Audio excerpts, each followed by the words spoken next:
Channel Giant Reptiles.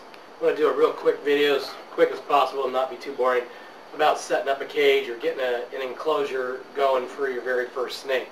What I got here is a 10-gallon glass tank. It's a fish tank. When you go to the store and you buy a fish tank, whether it be 10-gallon, 15-gallon, they don't always come with lids. So you got to buy a lid. These lids, it's a screen.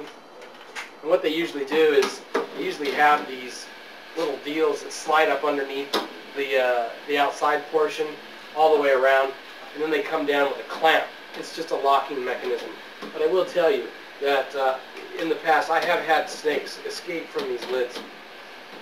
I just want to say glass aquariums are fine if you're going to have just one snake and you've got the space for it. But if you've got multiple reptiles that you keep, glass cages might not be the best way to go. Also, you got to think that they're costly, and for kids who are just getting into keeping reptiles for the first time, if you're 9, 10, maybe 8 years old, somewhere in that range, you're probably not the one who's buying all the stuff. It's mom and dad.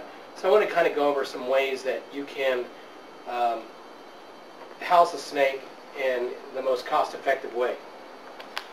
So inside here, this would be a basic setup. Of course, I'm not putting a water bowl in here right now, but this is aspen shavings, and this is a good substrate for snakes, especially when they urinate. It clumps up. It soaks it up. It also cuts down on the odor. One of the things you want to do is, if you pay attention to your snake every day, and let me tell you guys, snakes don't require a lot. One of the main things that they require is water. They want to live in a clean enclosure. You can decorate it, but don't go too crazy, because everything that you put inside here is going to have to be cleaned eventually, because snakes might defecate, poop on it, pee on it, stuff like that. So be careful. The other thing is too, if you put way too much stuff in a glass aquarium and your friends come over or whatnot and they want to see your snake's got all these different places to hide, so you've got to dig around, or you can't just observe it. Try not to go too crazy with it. Let me just say that. I've got a hide right here. You can get these at the stores.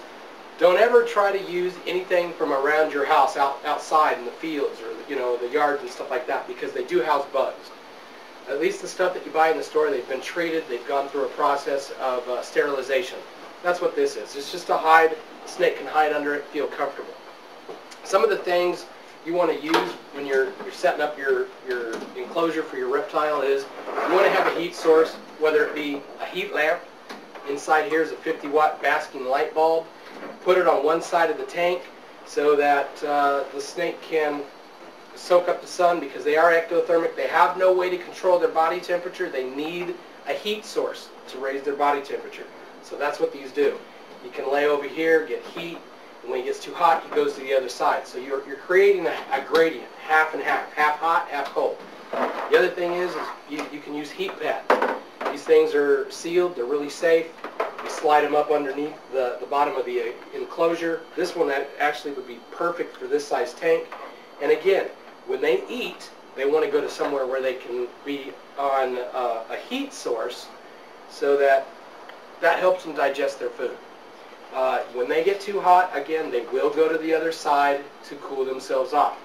As long as they have a cool spot, they'll be cool. With these types of lights, you can get these lamps at Home Depot or Lowe's, the hardware stores. I'm not too crazy about the switches that are up here, because they wear out a lot. I'd much rather have the switches that are actually located in the cord itself. They don't wear out. At least I haven't had any problems with them. This is a 50-watt basking bulb, and I don't recommend the big flood lamps, the big heat lamps. Too much heat will cook your snake. All right, so keep that in mind. Keep in mind, try to be, the most cost-effective way to house your snake. So especially if you're a young kid and you've got to supply everything, these are some tips to help you out. Okay, so some people might say, well, that looks retarded because of, you're using newspaper or something like that, and that's another thing you can use, newspaper. You can take newspaper. It's very cheap, newspaper, heck, you can recycle it, whatnot. But you put it in here, you fold it to where it fits in here perfectly. The snakes can go under it, they can hide under it. When they defecate or urinate, the paper soaks it up.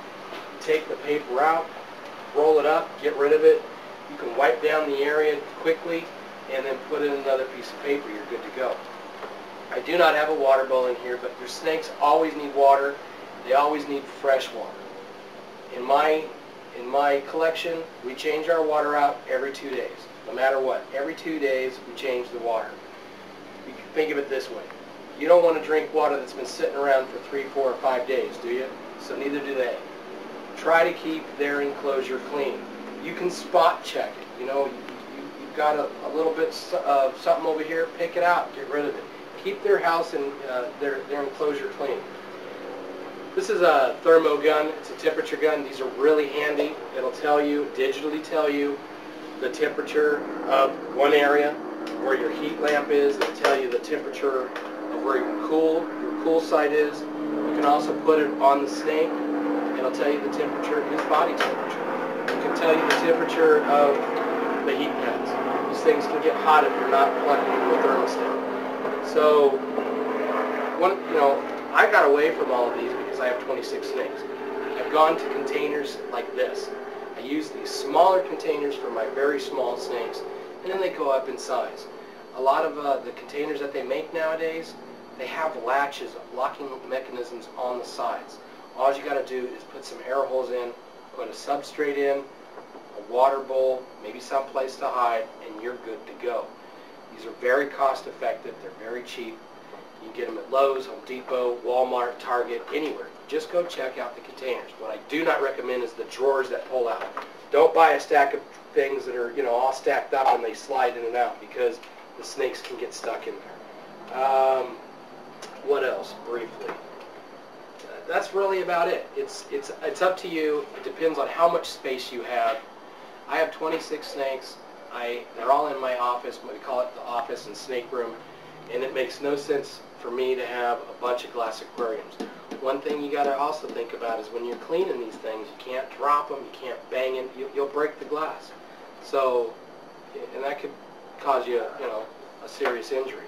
At least with these, you could buy 1 or 2 of these, especially if you only have one snake. Have an extra one. Have one for feeding. Don't always feed your animals inside the same enclosure, because what happens then is every time you go to pick him up, he thinks, it's food time again. So you want to try to avoid that. So if you're going to use containers, make sure they lock. That's the safest thing to do. What else? That's pretty much about it. This is just so you can see, this is a little candy cane corn snake here. I'll show you him really quick. Woo! Just trying to get out real quick. He's red and white. He looks just like a candy cane. He's really pretty. And he's going to stay in here for a couple months. Probably, I don't know, 5, 6 months. We'll just kind of keep an eye on him. When I start feeling that he's getting too big for it, then we'll move him into a bigger container. But that's it. Some of the substrates, use aspen, use newspaper, you can use sandy chips, you can get this stuff here at PetSmart. Always make sure they have fresh water, and you should have a happy, healthy snake. It's not too serious. Hope you enjoyed the video. I'm Dave Ortiz, Gentle Giant Reptiles. Talk to you soon.